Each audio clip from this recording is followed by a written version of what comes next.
All right. Let's go ahead and get into it. Clap it up. Shalom Yasharallah. Shalom Israel. We are the Israelite School of Universal and Practical Knowledge. Started out at 1 West 125th Street, Harlem, New York, under Commanding General Yohana. Right?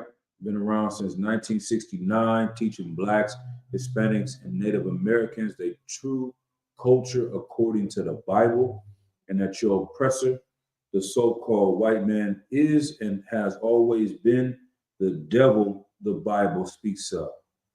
Right?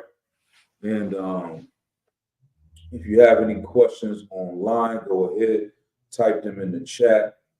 And then until we see anything else, we'll go ahead and get straight into tonight's topic. Let me see. Before we do that, let me see. Get this preserved.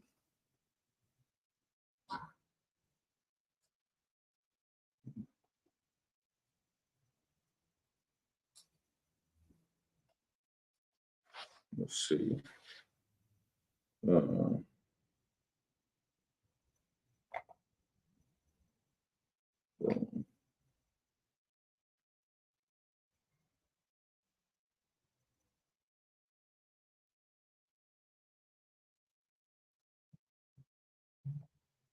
Okay.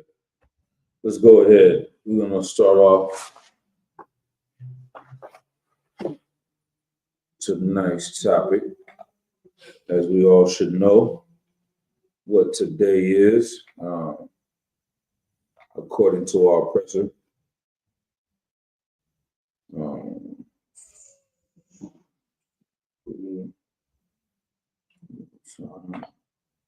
Timothy 4:2.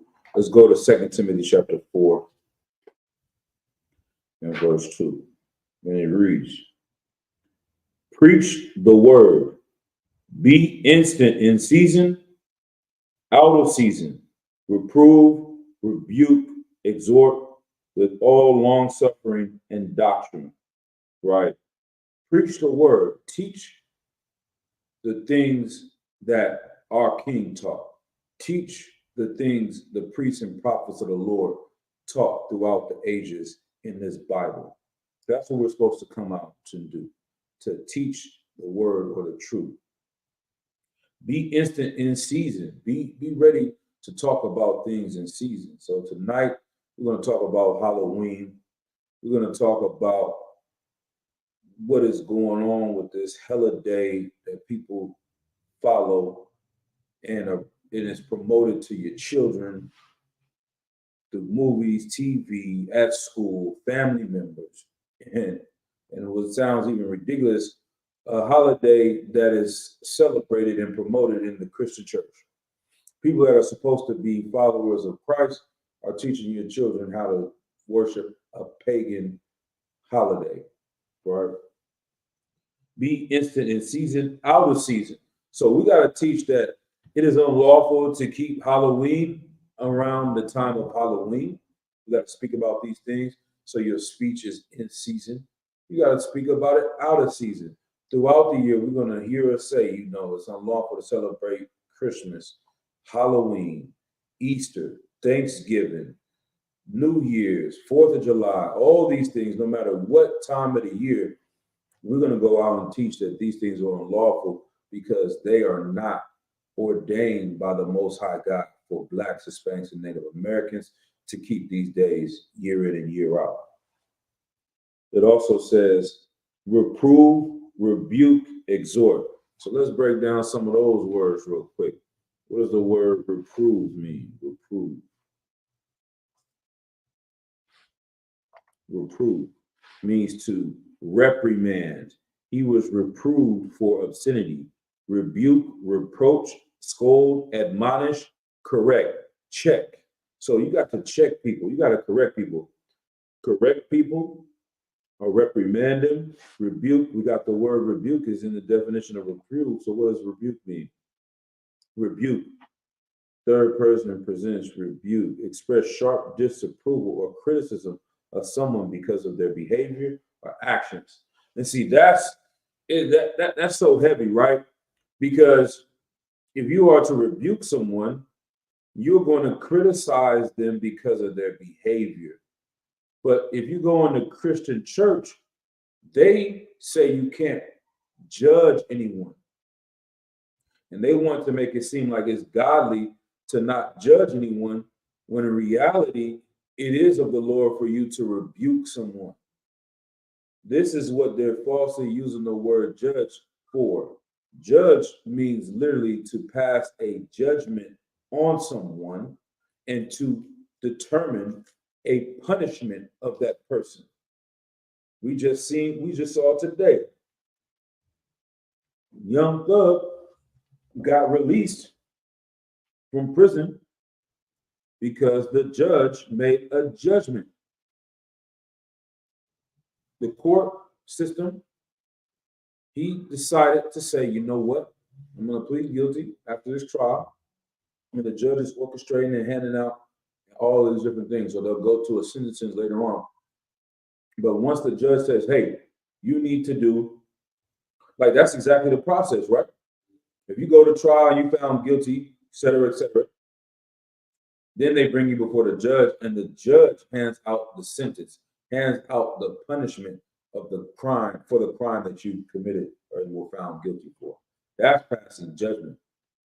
But rebuking someone is what they're calling in judgment. In reality, we are supposed to show disapproval and criticism of other people's behavior and actions if it goes against the law, statutes, and commandments of God. How else would you know how to reprimand, reprove, or admonish someone? What's the next word? Exhort. Let me get that one too. Exhort. Strongly encourage or urge someone to do something. Call on, encourage, urge, try to persuade. So after we reprove people, after we reprimand them, after we rebuke them, we are supposed to exhort them and make a plea to them to change their life. Encourage them, push them, persuade, call on these people to do what they're supposed to do according to the Bible. So that's what this is saying. And that's what we're doing in the UPK, dealing with an evil day like Halloween, or I'll say Hollowevil, Halloween, Hollowevil. All right. Like I said, if you have any questions, you're online, go ahead and type them in the chat. All right. Let's go to Exodus chapter 20. Go back to Exodus chapter 20. I think we were just here the other day. We'll get right back to it because this is just important foundation of what's going on today and why is it wrong. Because people in the world are convinced that everything your oppressor has taught you, for some reason, it seems so harmless. Everything the Bible teaches is evil and dangerous. You know, we know so much so they're going to make this a hate book. They're going to say the Bible is hate speech. That's what's going to happen. That's where it's going to come. If they haven't already said it, I know some people have already tried to say it because it says the LGBTQRXZ community is an abomination, that their blood shall be upon them. They're going to turn that and say that this book is a hate book.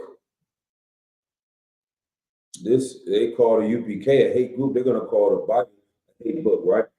But these laws are actually here to show love to Blacks, Latinos, and Native Americans. So let's get it. The book of Exodus, chapter 20 and verse 1. And the Most High spake all these words, saying, I am Yahweh, thy power, which hath brought thee out of the land of Egypt, out of the house of bondage. The Most High God, the creator of everything, is our power. He delivered us out of the hands of the Egyptians. And these are the rules he's given us. The first rule, the first law is, thou shalt have no other gods before me. Celebrating Halloween is absolutely evil because it's the worshiping of another God. And so I like to think that when people hear the Israelites that we don't celebrate Christmas, we don't celebrate Halloween, a lot of people will try to make a comparison to places like the Jehovah's Witness or Seventh-day Adventists, and as if we are the same as them, and they believe that they're in some crazy cult because they don't celebrate birthdays, they don't celebrate Halloween. I used to think the same way. I had a cousin that was Jehovah's Witness, and she wouldn't come over to any family events on certain days, and everybody whispered like they in a crazy cult, basically. That's how we perceive Jehovah's Witness, because they didn't celebrate holidays with everyone else. But now, coming into the truth, you start to understand that when people put us in that box because we don't celebrate these holy days, they think that we are literally spooked out. Like you're scared of the goblins and the ghouls, and we like paranoid, like, oh my God, it's such evil, it's Satan. Oh, we got to be sanctified, Holy Ghost, spray the holy water on it. Don't do none of that evil, bring it in my house. That's not the spirit that we're in. It's not spookism. We're not scared of Halloween. We're not in fear of you cutting up a pumpkin or running around with a ghost costume or running around like you Freddy or you know what I mean? What are different ones, man? You know what I mean? The guy Jason. We're not scared of none of the things that you're doing on Halloween. It doesn't spook us out. We know as a nation and people, if we serve another God, we are going to serve that nation of people. It's just that plain and simple. You don't own or manufacture any of the Halloween costumes. You don't own any of the Snickers companies, the Twix, none of these chocolate and candy factories that are producing all these things. So what does that mean? You're a consumer on Halloween. You're going to buy your outfits for your children. You're going to buy the candy for the kids in the neighborhood. You're going to buy the alcohol you drink when you go out to the club and get drunk. You're going to buy all that extra weed you're going to smoke. You're going to buy all the extra pills and whatever it is that you do, pay for the club, pay for more food, going out, staying out late. All those things that come with celebrating Halloween, it's economic. You're going to spend your money with these other nations worshiping their gods, and you are going to fail as a nation of people because you prioritize things that have nothing to do with your people, right? And so the Lord told us we shall have no other gods before us. This is very important, all right? Now, let me see if I can get that as well.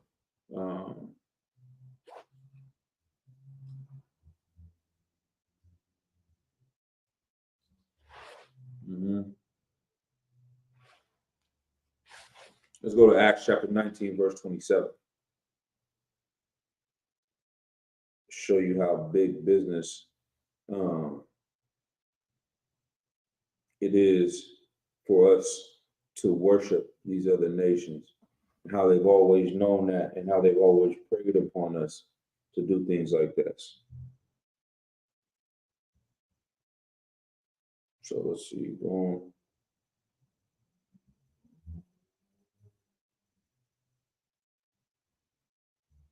Okay.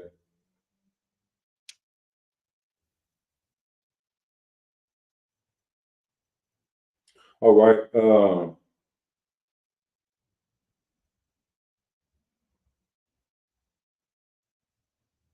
right. Let's go to the book of Acts, chapter 19, verse 23. And it reads, and the same time there arose no small stir about the way. For a certain man named Demetrius, a silversmith, which made silver shrines for Diana, brought no small gain unto the craftsmen.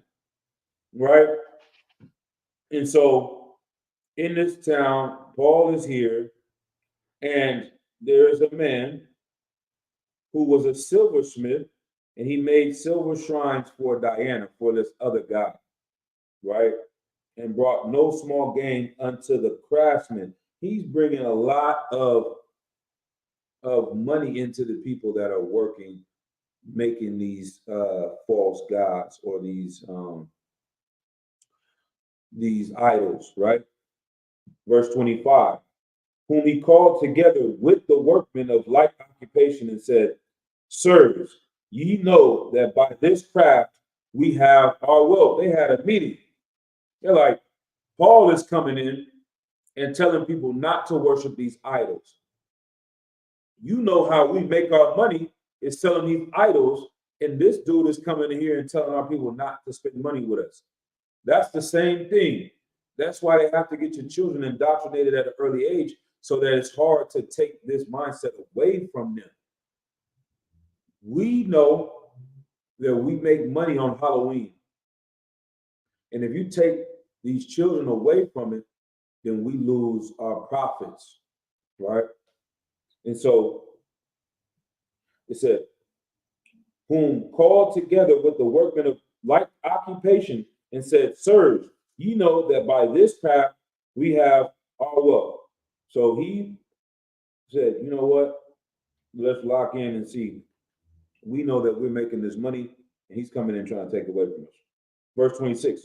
Moreover, ye see and hear that not alone at Ephesus, but almost throughout all Asia, this Paul hath persuaded and turned away much people, saying that they be no gods which are made with hands.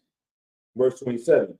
So that not only this our craft is in danger to be set at naught, but also that the temple of the great goddess Diana should be despised, and her magnificence should be destroyed, whom all Asia and the world worship it. Right? And so, like you said, you know that we have our wealth from creating these things and making these things. When you try to stop celebrating Halloween, if you got hundreds of thousands of Israelites across the nation no longer partaking in Halloween, I guarantee you they'll see a dip in their economy. They'll see a dip in their fiscal year and the things they're supposed to be producing year by year. So if all Blacks, Latinos, and Native Americans remove themselves from Halloween, I guarantee you the economy will see a shift in things.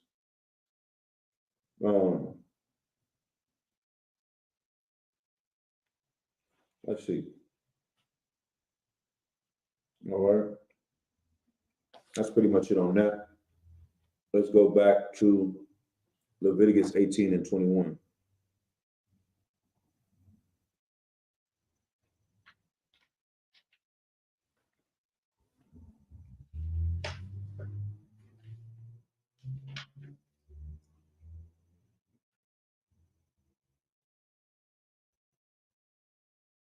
So, all right.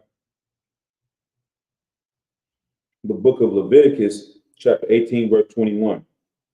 And thou shalt not let any of thy seed pass through the fire to Moloch. Neither shalt thou profane the name of the Most High. I am the Lord. The Bible is saying we're not allowed to let our children, our seed, pass through the flames of Moloch, right?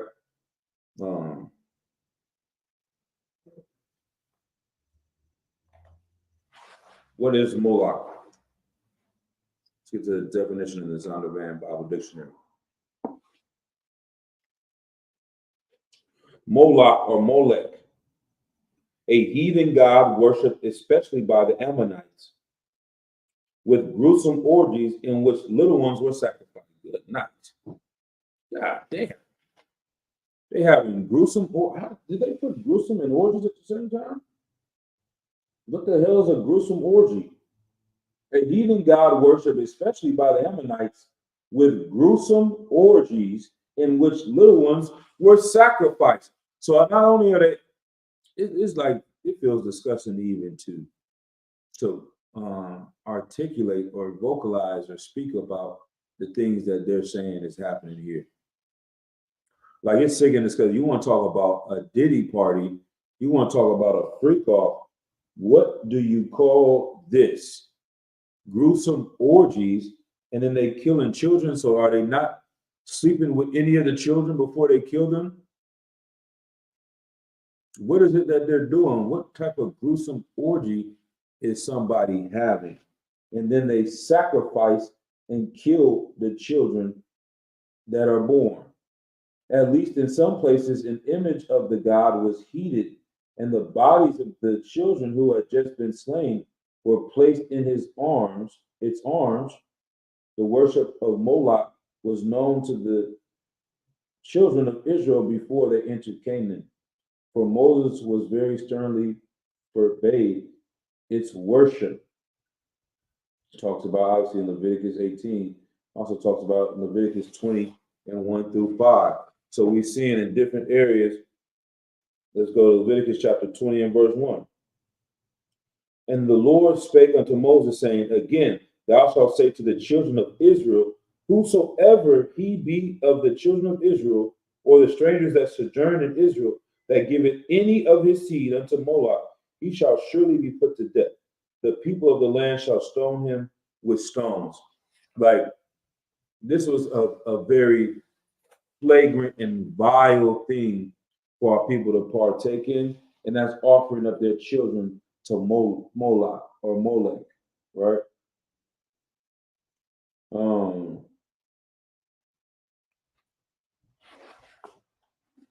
Let's go to let's see what we got. Leviticus 18, 21. We got that already. Let's go to Proverbs 22 and 6.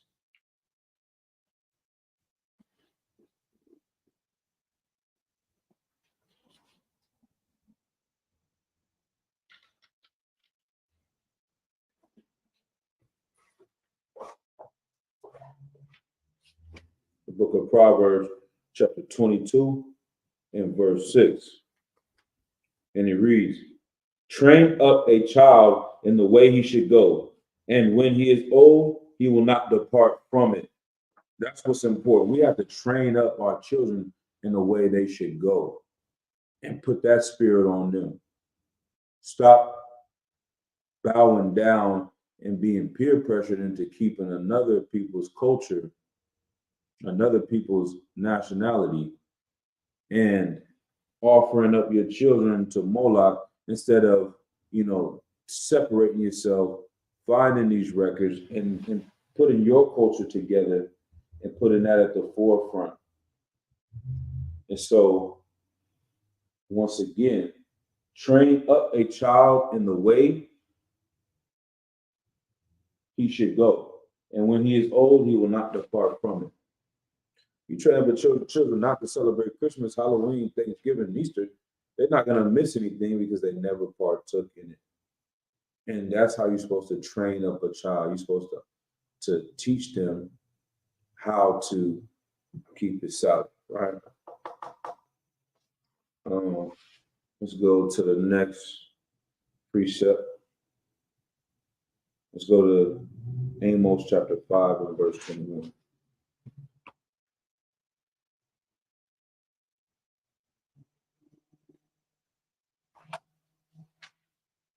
While we pull that up,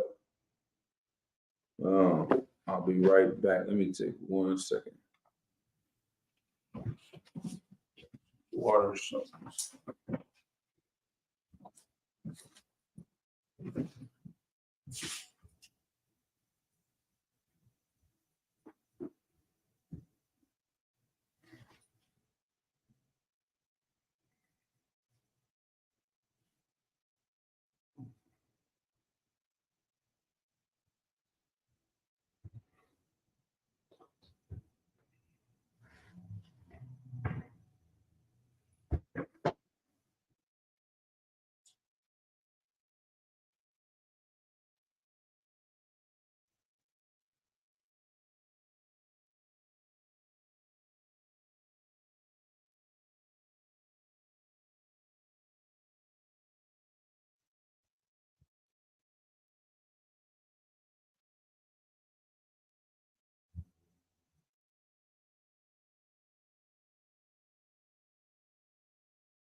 Right. Let's get that, man. So that's what we're doing. We're teaching our children evil. We're not training them up in the ways of God. We're training them up in the ways of the heathens.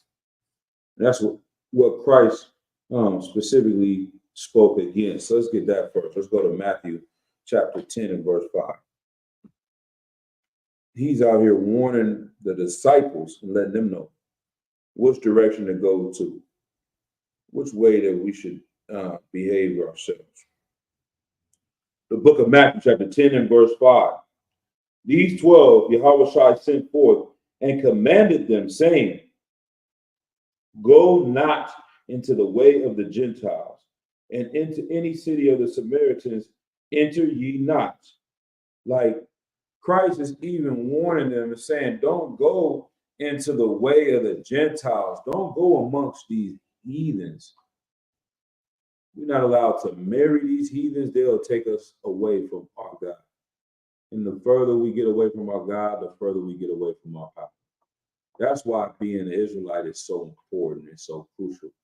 I say it once, I say it again, I say it 100 more times. The difference between being an Israelite and being a Muslim is night and day. There is no comparison.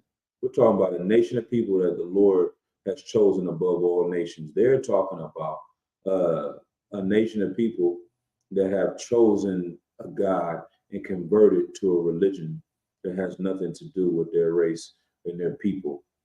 And that one thing is so big and so great and so evil for people to do that is to choose a God that is not your God.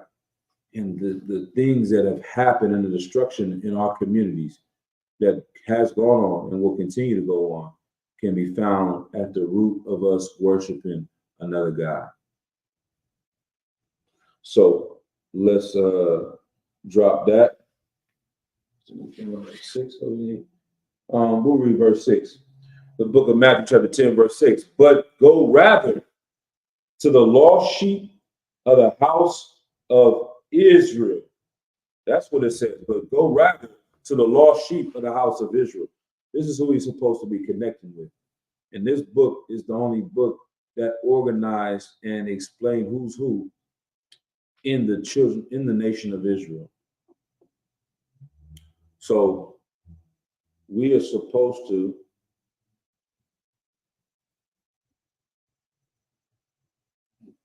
come into the truth. Like there's no other way. We have to go and follow the one way. We cannot follow all these other ways into destruction. You can't say, oh, I celebrate Halloween, but I don't do Christmas. I do New Year's Eve, but I don't do 4th of July. I do da da da. Nah, man, you need to understand that there's a way to live that the Lord ordained for us. Let's go back to Amos chapter 5, verse 21. There you go. The book of Amos chapter 5, verse 21. I hate, I despise your feast days, and I will not smell in your solemn assemblies.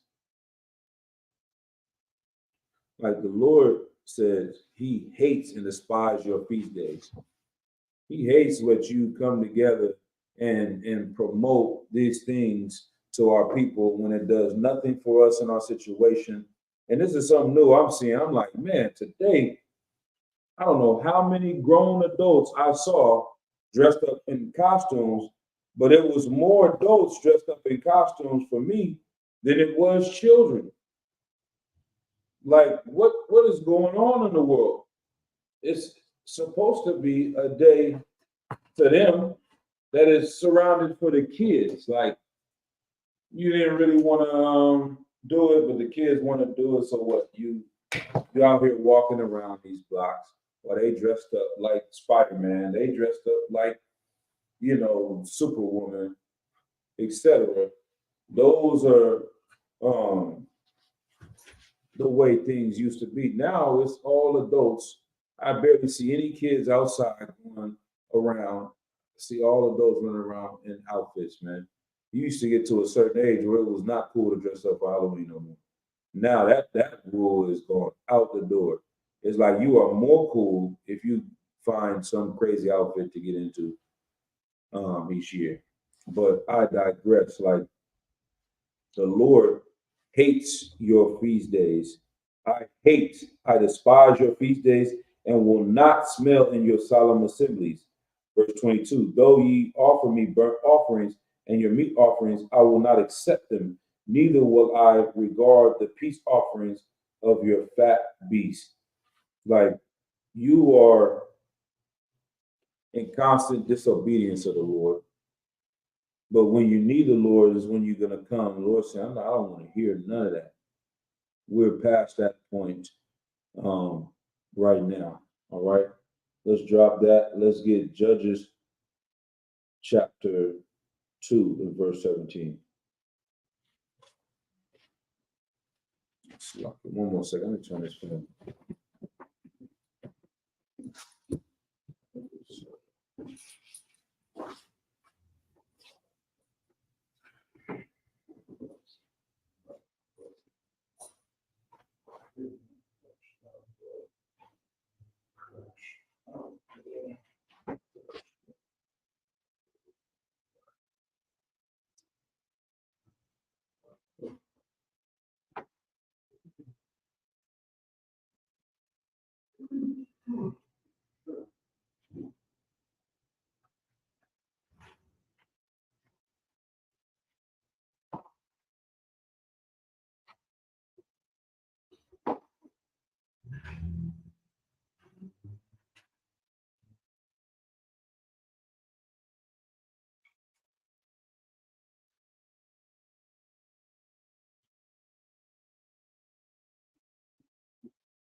Stop.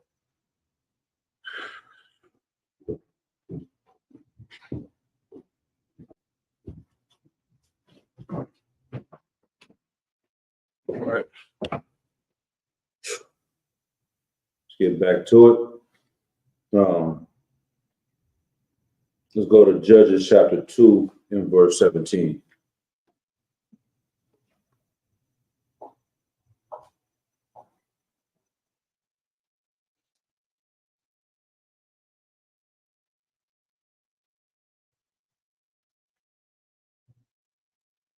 The book of Judges chapter 2 and verse 17. And it reads, okay, let's start at verse 16. Okay.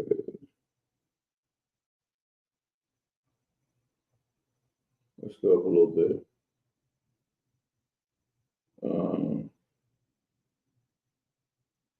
Let's go up to verse 11. Okay, matter of fact, let's go up a little bit more. Let's go. We're gonna bring it all the way down. The book of Judges, chapter 2, and verse 10. And also that generation were gathered unto their fathers, and there arose another generation after them, which knew not the Lord, nor yet the works which he had done for Israel. These children are growing up in America, and they don't know the Lord. They don't know the things that the Lord has done for Blacks, Hispanics, and Native American Indians. Your pastor's not teaching you what the Lord has done for you as a nation and how he delivered you at the times in your captivity. You've been enslaved for so long. You've been in captivity for so long. You think this is your role on planet Earth. You think this is your culture and the way you should behave, and you don't realize you're a victim of a multi-generational slavery and captivity. Across thousands of years, your forefathers have been in so many different captivities that your personality and character and what do they call that? The genetic memory. It's a certain word for it. I think it's called start with an E. Your epigenetics, I believe. A whole study on epigenetics saying how your trauma has been passed down to you. You think the trauma of one captivity of slavery here in America is your problem, not realizing you got epigenetics going all the way back to the Assyrian Empire. You got epigenetics going all the way back to Babylonian captivity, the Persian, the Medes, the Greeks, the Romans, on and on and on, the Ishmaelites of Moab and the Hagarenes, Gobal and Ammon and Amalek, the Philistines, and Asher also is joined with them. They have hope in the children of Lot, Salah. Do unto them as unto the Midianites, as to Sisera and as to Jabin at the brook of Kishon, which perished at Endor. All these nations, all these different leaders, all these different kings have oppressed the children of Israel for years and years and years. And these kids have grown up and they don't know the truth. They don't know who they are. They don't know who their God is. And they don't understand how that is tied into them being destroyed. This is what was happening here, right? And so once again, the book of Judges, chapter 2, verse 10. And also all that generation were gathered unto their fathers, and there arose another generation after them, which knew not the Lord, nor yet the works which he had done for Israel. And reiterating on that, there is a certain thing that's known in the educational world that if you stop a generation of children from learning how to read for 20 years, you can erase the entire understanding and literacy forever. All the children after them, if you take away reading for 20 years, they will not figure out how to read for however long it took humans to get to the point where they understood writing. It could be another 1,000 years before people understand how to read again. Let me see. And that's why it's so, man, that's a heavy thing in the Bible where it says it wouldn't allow any children that were over the age of 20 to come into the promised land. Because it's like that 20 years, he was trying to give them a break and cut them off from all the things they had in Egypt so they don't bring all this stuff into the promised land. Let's see though.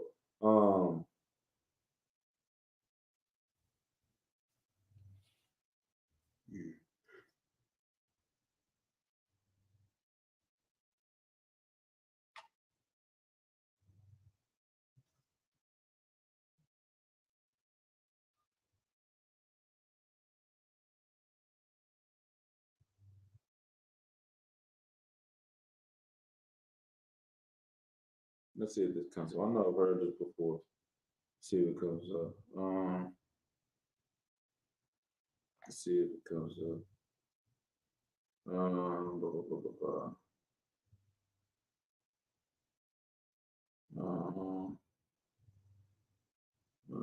blah, blah, I forget. So, but I've seen this. I have to find the actual way to look it up.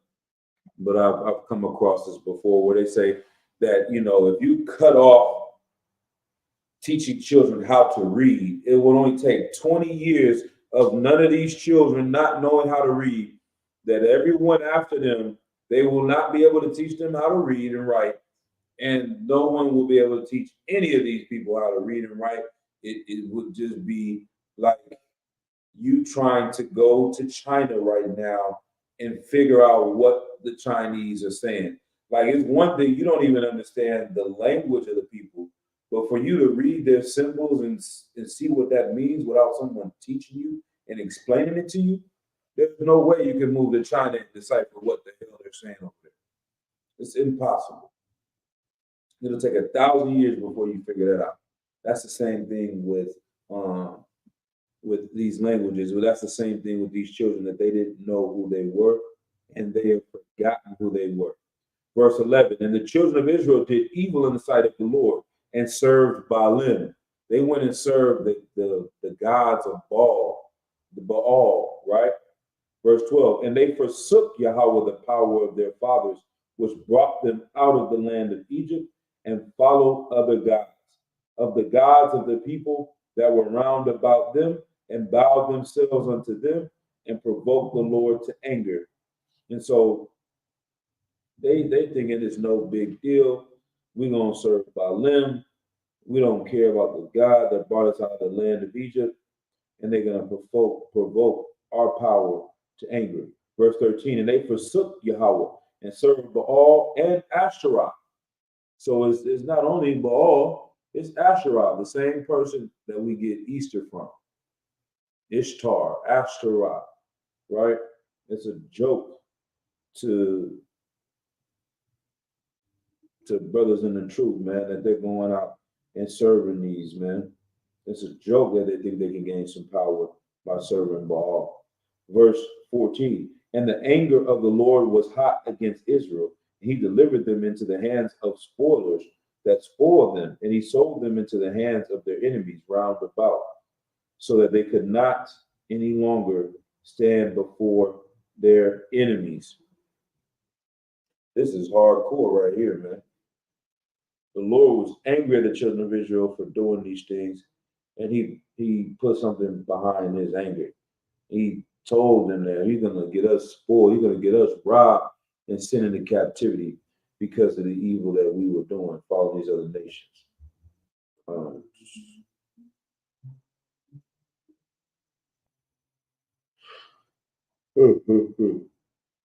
Right. The book of Judges, all right, chapter 16. Nevertheless, the book of Judges, chapter 2, verse 16. Nevertheless, the Lord raised up judges which delivered them out of the hand of those that spoiled them. And yet they would not hearken unto their judges, but they went a whoring after other gods and bowed themselves unto them.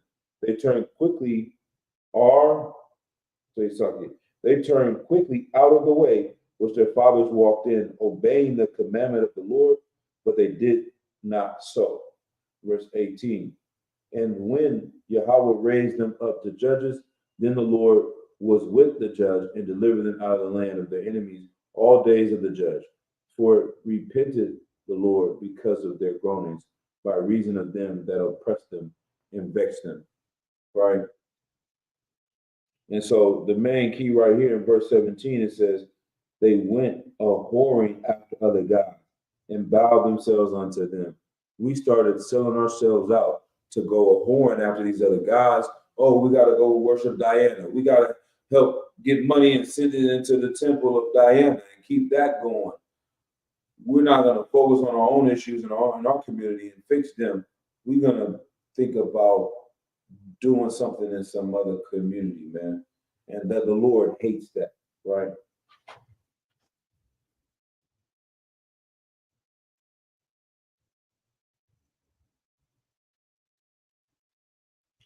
All right. Let's drop that. Let's get it. Genesis chapter 3 and verse 8. And so one thing I was talking about on the way over here, like if you think about Halloween, this day is not Black culture. It's not for Blacks, Hispanics, and Native American Indians. It's not even normal. Like I was I was driving on the way over here from work. I had to talk to my real. I'm like, man, when I hit the corner, I'm in San Francisco. It's some middle-aged white man in Daisy Duke shorts, disgusting, with some weird wig on, like an afro or something. And I seen the little kids walking up the street. He's standing on the corner. He's not even at his house. He's not behind the door. There's a grown man in Daisy Duke shorts. I don't even know if you can consider those that. These are nothing. He ain't wearing nothing. And he out here handing candy out to children. I'm like, this looks like a pedophile's dream. That giggity giggity from that show back in the days, whatever that was, that's what that looked like. Like, who was allowing their kids to go and approach this person? And there's no other day a year you would let him even talk to your children. Now you don't let him hand out candy to your child, man. It's ridiculous. But that's, like I said, it's not normal for us to even do that. Like if we, Black people, Latino people celebrating Thanksgiving, that makes sense. That sounds like some nigga shit. We're gonna get together, cook some food, a lot of food the night before, early in the morning. We're gonna eat all day. We're gonna have a feast day. We're gonna watch the sports game. We're gonna drink some liquor. Brothers in the world, they just gonna smoke on some weed and drink a little bit, and we're gonna kick it at the house, man. That's what we do. These heathens created a holiday where you take your children and go door to door to strangers and ask them for stuff. That does not sound like some Black culture. Like that's not even us. Yet we still promote it and continue to do this because we don't think there's any other way in order to live or entertain our children or to make them feel special other than the ways of these heathens.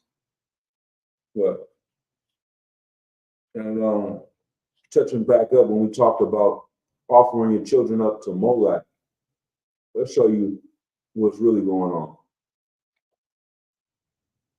I'm going to read some of this stuff from this information on the internet. So I put in a Google search, how many people die on Halloween each year? How many people die on Halloween each year? According to available data, on average, around 25 people die in traffic crashes on Halloween night each year, with a significant portion of these fatalities related to drunk driving incidents.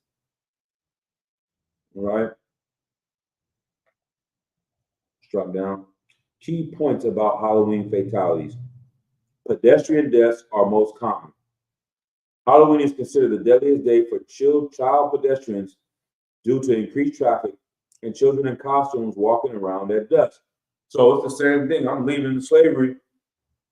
I'm driving super slow. I see kids walking across the street. I'm about to be smashing down the street and run over one of these kids. I'm not going to be out here celebrating and getting drunk because it's Halloween. But that's what people are doing tonight. Like I said, they turn this day is about adults now. It's no longer for children. Women wearing scantily clad clothing. I never use that word in a sentence. I want to say they run around dressing like 304, right? But they're running around. I don't even want to say it's scantily clad. They're running around basically naked. That is the Halloween costume. Is nothing, basically. This day is not for children. It's for kids. You drinking alcohol, you turning up, you going to the club, you big smoking, you popping pills. That is the day. That's Halloween. It's for adults, right? And these adults are running around the street drunk as hell, speeding at nighttime and hitting children. You are offering up your child to Moloch. You sacrificing this child that night. Let's keep going. Halloween is considered to be the deadliest day for children pedestrians, right? Also says alcohol-related crashes. A large percentage of Halloween traffic fatalities involve drunk driving. Children at risk. Studies show children are significantly more likely to be involved in pedestrian accidents on Halloween compared to other days. There's no other day a child is more likely to get killed, right, than Halloween walking around the streets. Get killed by a driver other than Halloween. Um, let's see, is there any way? I think I had a news. Let's see, is there any way? Oh, there it goes. This was in 2019, the Washington Post. Here's why Halloween is the deadliest day of the year for child pedestrians. It's going to let me see. Start reading. I need a. Let's see if we get something.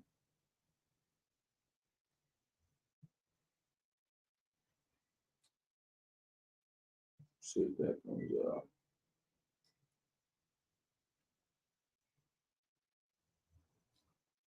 Let's see if it'll let us read this article. Let's go ahead and knock this out. Okay. Let's see.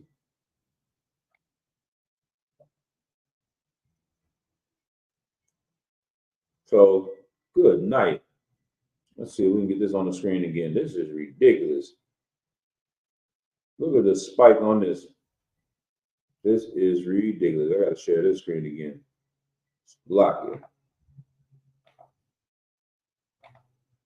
The graph tells everything that you need to know. You look at this graph right here, right? You're starting out. This is the entire year. It says pedestrians ages 0 to 17 fatally struck by motor vehicles total by day and year from 2004 to 2018. Bring it up a little bit.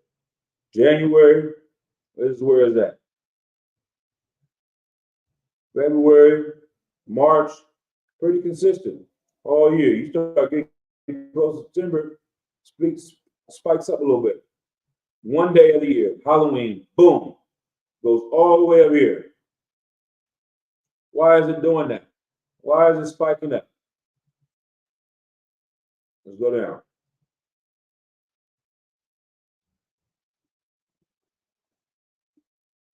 It's almost Halloween, which means that law enforcement agencies around the country are warning parents about the possibility of finding marijuana and candy in their child's trick-or-treat buckets.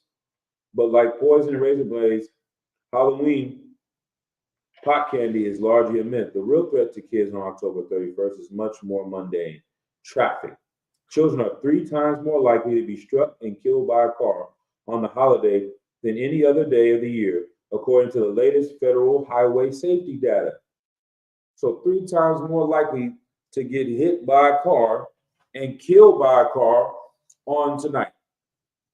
So you can reduce your child's chance of getting killed by 3 times by just not celebrating this day. And you've increased it by celebrating this day when you send your kids out there. A Washington Post analysis found that 54 pedestrians younger than 18 were struck and killed by an automobile on Halloween from 2004 to 2018. This compares with 16 on a typical day. Good night. In absolute terms, the likelihood of a child being killed by a car on Halloween is still extremely low, given the hundreds of millions of trick-or-treaters who went out during the time period analyzed. But the holiday nonetheless stands out sharply when charted against every other day.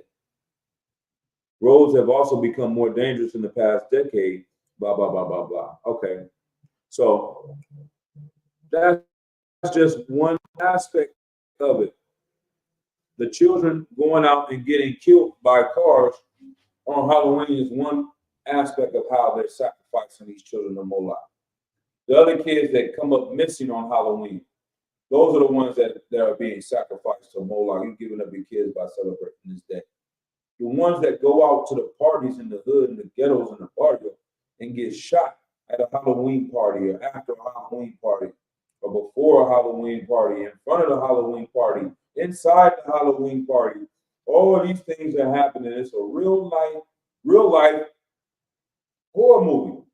Some cats who really got demons on them and want to go out and put in work on the night because it's such an evil night.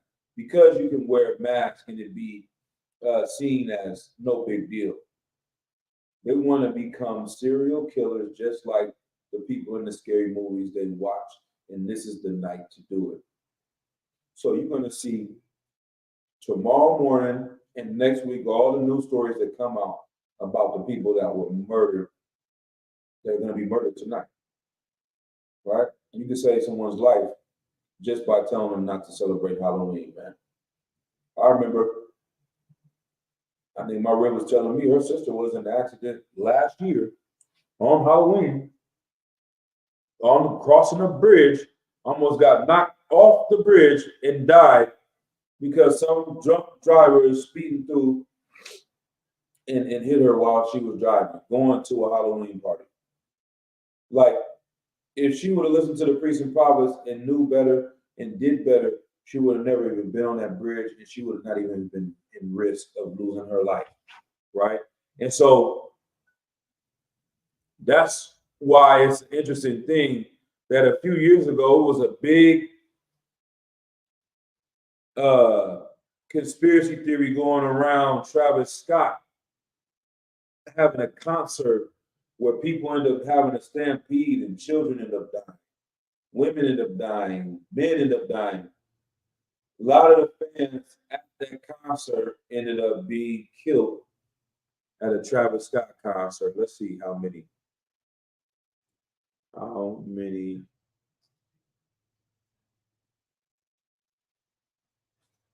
people died at Travis Scott concert?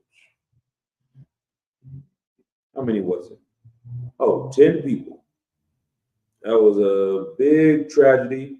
You know, it wasn't a thing that was glorious, but 10 people died at Travis Scott's concert, and the world and the internet lost their goddamn mind trying to find every way, making videos, making documentaries, breaking down all the Illuminati symbolism in the background, how his whole stage was some demonic, you know, signaling to people that worship Satan. It was some ritual he's having on stage, and he's sacrificing the people in the audience to these false gods and these satanic gods.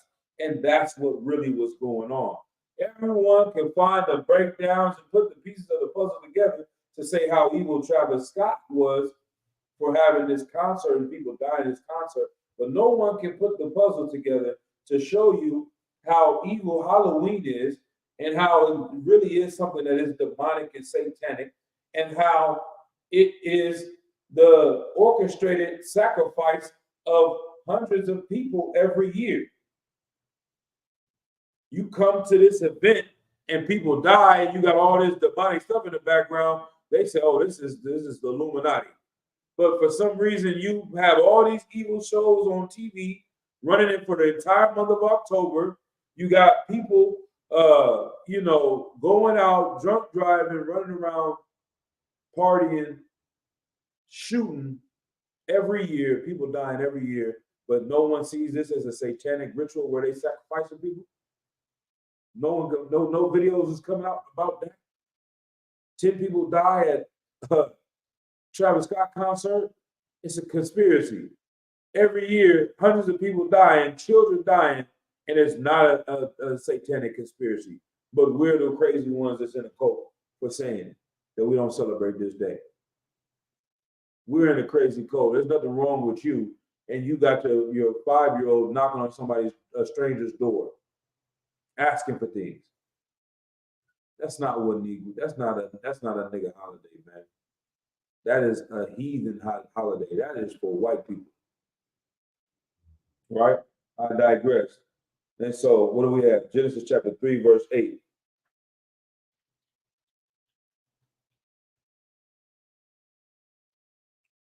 This is how you're behaving, just like our forefather Adam. The book of Genesis, chapter 3, and verse 8. And it reads, let's see. Genesis chapter 3 and verse 7. And the eyes of them both were open, and they knew that they were naked, and they sewed fig leaves together and made themselves aprons. Verse 8, and they heard the voice of the Lord by power, walking in the garden in the cool of the day. And Adam and his wife hid themselves from the presence of Yahweh, the Most High, amongst the trees of the garden. Like they went out and hid themselves. They realized that they were naked and that they um, had an understanding of good and evil now. And they tried to go and hide themselves amongst the trees of the garden. They went and tried to blend in with the other nations. And that's what you see. That's what you see. Christmas, okay, Thanksgiving, 4th of July, come to the house, drink, celebrate that way. Sometimes you might set them on fire doing fireworks. Hey, you grilling, okay. Knocking and sending your children to other people's doors, strange doors, that's not even UI. It's not normal for us to do this. And you know it in your spirit, but you still doing it because you have been brainwashed, like we said in Judges. They've taken away your identity and you are looking for it in all the wrong places, man. You're looking for it in all the wrong places. So we cannot hide ourselves amongst these other nations. That's what you look like. Like I said, I think about a week ago, you see some black Gothic children, some Hispanic Gothic children wearing black eyeliner and looking like they hopped out the Addams family. That is not you. You hiding amongst them. You got a whole afro, dressed like a Gothic person, wearing the same what them shoes? I know the brother, you wearing the same Doc Martens as this Gothic person and eyeliner like them, and you expected to blend in and not be seen, man. We can see you a mile away. And with us seeing you, we know you are lost. You are being taken advantage of over there. You're not leading them, they're leading you. You follow these heathen gods, you're not leading the heathens are leading you. They're in charge of you and your God. That is a disgusting way to live. The literally, like, outside of being an Israelite, out of anything else, just think about how much of a slave you got to be to go to the people that are enslaving you to get an understanding of the creator of the heaven and earth, your creator, to get an understanding of the person that made you. It's like you being a child, you being kidnapped, taken away from your parents. You got to go to your kidnappers and ask them about your mom and dad. Are they really going to tell you, hey, your mom was awesome? You know, they're going to tell you she threw you in a bucket and put you in front of the fire department. That's how we found you, man. Nah, you guys kidnapped me, and you won't tell me anything about my parents because you don't want me to go and seek my identity and get from underneath you. And that's what they do. Like, you have to go to your captor to learn about the God that created you. That's ridiculous, man.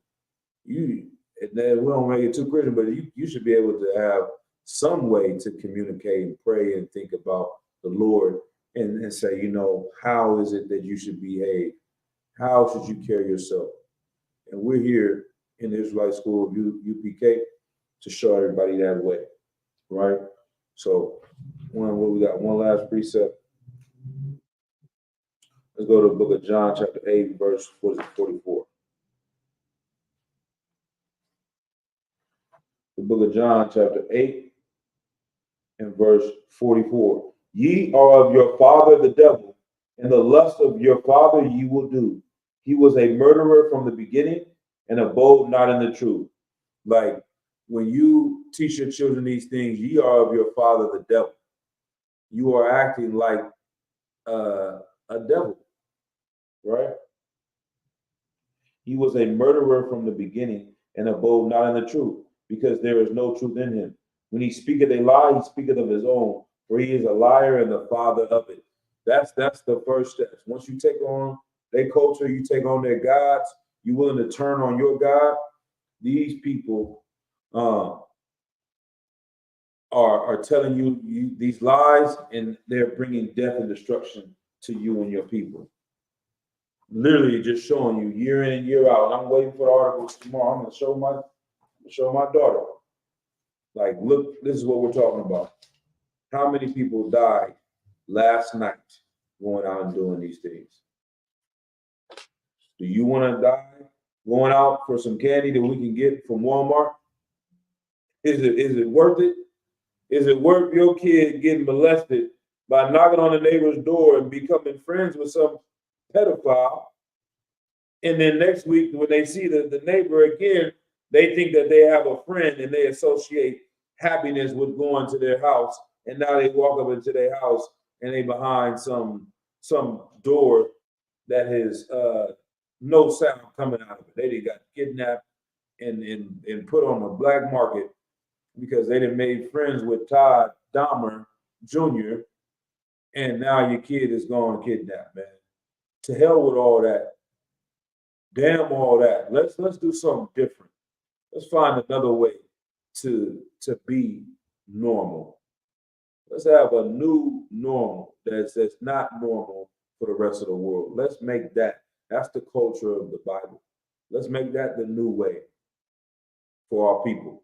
That's why Islam can't fix any problems, bring it in full circle, because they're not giving you a new way. They're giving you the same exact way. Lil Durk can do the same exact things he did as a person in the world versus someone who has come to serve Allah. But it's a thin line because they will do the exact same things when they're serving Allah, quote unquote, as they were doing when they weren't. And then that just, it pretty much puts in perspective everything that's going on with this situation, man. So with that, I'm gonna go ahead and close out this class. Say shalom, Yahweh Shem Yashai, thumb to all the brothers, Yahweh Shem Thumb to all the sisters. All right.